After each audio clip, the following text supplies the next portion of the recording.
అప్పుడు 2 పేజీల డైలాగ్ ఇస్తే అది ఎస్వి రంగారావు కానివ్వండి, ఎన్టీ రామారావు కానివ్వండి, ఏఎన్ఆర్ గారు కానివ్వండి చెప్పేసేవాళ్ళు అలా.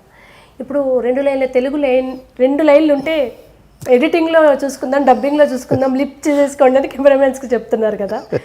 ఏమనిపిస్తుంది మీకు ఇది చూస్తుంటే? అంటే ఒక్కోసారి అనిపిస్తుంది మళ్ళీ మనం అటువంటి గోల్డెన్ డేస్ చూడలేమా, అటువంటి తెలుగు సినిమాలకు మళ్ళీ ఇప్పుడు రావా ఇక అని భయం, బాధ 2 ఉంటాయి కదా సార్. ఇప్పుడు మాకే ఉంది, మీరు ఆ వైభవాన్ని చూసారు, మీ 2 కళ్ళు ఆ వైభవాన్ని చూసి వచ్చాయి ఇప్పుడు ఇక్కడికి. మీరు బాలకృష్ణ గారితో కూడా పనిచేశారు. ఆ డైలాగ్ డెలివరీ, ఆ ఉచ్చారణ అదంతా బాలేబాబులో మనం చూస్తుంటాం. ఆయనతో వర్క్ చేసినప్పుడు ఎలా అనిపిస్తుంది? ఎక్సలెంట్ అండి. అదే ఆయన కూడా అంతే. సినిమా అంటే మహాప్రేమ. అసలు ఆ తండ్రి గారిని పునికి పుచ్చుకున్న మనిషి. అట్లాగే జూనియర్ ఎన్టీఆర్ అండి.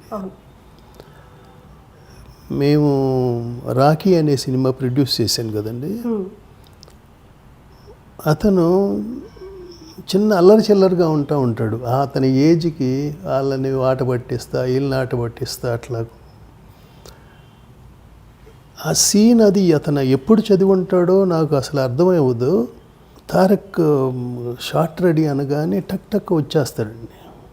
వచ్చేసి ఒక 2-3 పేజీల డైలాగులు సింగిల్ టేక్తో విత్ తెలుగు పర్ఫెక్ట్ డిక్షన్తో, ఆ ఎమోషన్తో, అతను గ్లిజరన్ లేకుండా మనకి అసలు ఇతనిలో ఎవరన్నా పూనాడా మనిషి, వాళ్ళ తాత వచ్చి పూన్నట్టుగానే ఉంటుంది ఆయన చూస్తుంటే. నాకు ఇతనికి ఏదో పూర్వజన్మ సుకృతం ఉంది అనిపిస్తుంది నాకు.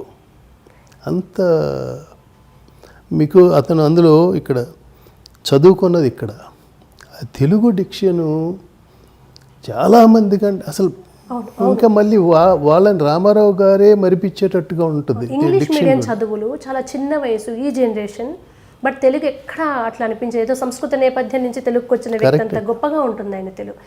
భూతద్దం పెట్టి వెతికినా ఉచ్చారణ దోషం కనిపించదు. ఇప్పుడు అని కదా, ఆయన కెరీర్ స్టార్టింగ్ సినిమా నుంచి ఎన్టీఆర్ గారి డైలాగ్ డెలివరీ అలాగే ఉంటుంది. ఇప్పుడు తెలుగు భాష అభిమానులంతా కాస్త ఆ బాధ నుంచి తేరుకోవడానికి ఒకరు ఉన్నారంటే జూనియర్ ఎన్టీఆర్ గారు. నాకు చాలా ఆశ్చర్యం వేస్తుందండి ఆ అబ్బాయి విషయంలో. మెచ్యూరిటీ కూడా అలాగే ఉంటుందని విన్నాం. సెట్స్లో అంత అల్లరిగా ఉన్నా ఒక విషయాన్ని చూసే దృక్పథం, ఒక సమస్యని, అది ఎలా ఉంటుందండి? ఎన్టీఆర్ గారు మీరు చూసారు కదా, చిన్న వయసు కాకపోతే అయ్యండి. అదేనండి, ఇప్పుడు అదే అర్థం కాదు. అతని ఏజ్కి ఇంత సక్సెస్ని ఎలా మోయగలుగుతున్నాడు, ఇంతమందితో ఎలా డీల్ చేయగలుగుతున్నాడు. ఎందుకంటే తనకి ఒక గాడ్ ఫాదర్ అంటూ ఒక రైట్ ఎవరు లేరు, తనొక్కడే టోటల్గా. అది చాలా గొప్ప విషయం అండి.